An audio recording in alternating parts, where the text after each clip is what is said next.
For most of us, mathematics is defined by the classroom, a rigid, isolated chore consisting of formulas we memorize but rarely understand. But the reality is much older. Mathematics is a fundamental human instinct to count and measure the world, a drive that leaves its trail in the carved checkmarks of prehistoric bones. That instinct evolved into a global language of survival. In Egypt, this took the form of the first formal equations used to decode physical reality. Innovation sparked across the planet simultaneously. While Greek thinkers mapped geometry, mathematicians in China were conceptualizing the properties of negative numbers.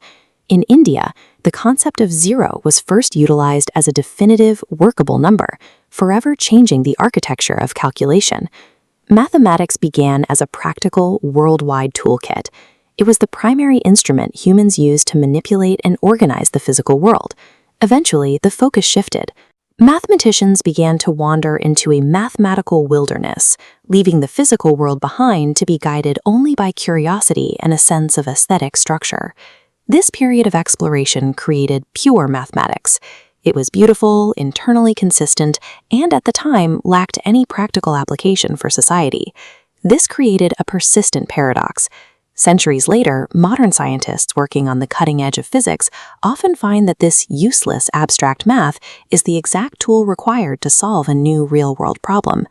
We are left with a central mystery. How does a language born in the human imagination perfectly describe the physical laws of the universe? To find out, we have to map the entire system. Pure mathematics begins with numbers, stretching from simple integers into complex systems, revealing some infinities are larger than others.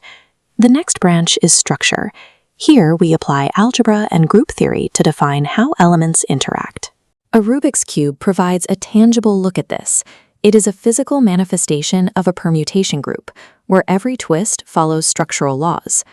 In the branch of spaces, we explore geometry, infinite fractals, and topology, the study of properties that remain unchanged when a shape is continuously deformed.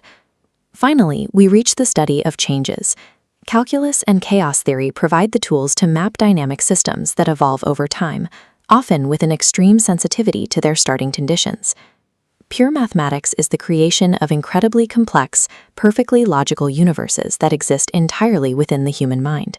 Applied mathematics is where these mental constructs catch the physical world. It translates pure abstraction into the language of theoretical physics, chemistry, and biology. The abstract study of mathematical changes led to control theory, the hidden system keeping modern airplanes stable and power grids functioning.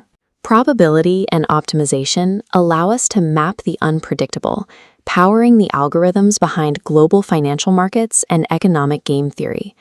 Perhaps the most significant crossover is computer science. The foundational rules of computation and machine learning were derived directly from the logic of pure math. We see a temporal anomaly here. The number theory required for modern cryptography was solved long before the first programmable computers were even built. Pure math acts as a prophetic blueprint. Mathematicians write the theoretical code, and human technology spends centuries catching up to it. If we zoom out and look at the absolute bottom of the map, we find the foundations of mathematics, the axioms and logic that support every other branch. This raises a fundamental question. Is there a complete, infallible set of rules from which all of mathematics can be reliably built? Kurt Gödel answered this with his incompleteness theorems. He mathematically proved that a complete and consistent set of foundational axioms is impossible to achieve. This suggests that mathematics lacks a divine, closed foundation. It reveals a system that is inherently incomplete, which leaves us with the unsettling possibility that these universal laws are actually a human invention. Why does an incomplete system, derived from the human brain, flawlessly decode the mechanics of the stars and the atoms? This is one of the deepest mysteries in existence, a paradox with no easy answer, but one that offers a profound reward to those who study it. There is a unique intellectual weight that lifts when the confusion suddenly clears, the point where the disparate parts of the web snap into alignment and the underlying logic becomes visible. Mapping mathematics isn't about memorizing rules. It is the only way for the human mind to get a fleeting glimpse at the fundamental, symmetrical source code of the universe.